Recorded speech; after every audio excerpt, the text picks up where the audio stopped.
Spot at the Spot restaurant, and then at the Spot where, the monthly get-together for the various people to do that. The first thing she would say when she would walk in, "Oh, hi, how are you doing? Thank you for holding this. And by the way, is there anybody new?"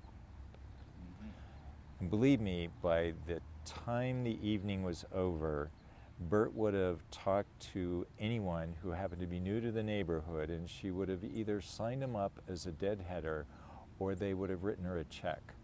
All we had to do was translate Bert's dream, her vision, her passion.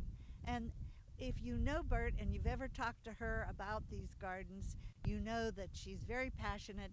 It comes across, and people acknowledge that energy. They like that positive energy. They like the dream that she had. And I got this knock on my front door, and this gal approached me and she goes, your garden is gorgeous. She says, you know what? We could surely use you over at the Huntington Garden. And 20 years later, here I stand. So Bert, it's all your fault.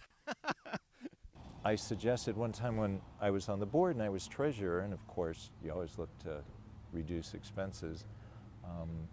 So Bert, you're spending all this money every year. How about more perennials and less annuals? You would have thought I just told her that her entire endowment had disappeared. She was aghast at the thought that I clearly had no idea of what was going on here. And yes, annuals, color, I get it, and never brought the subject up again.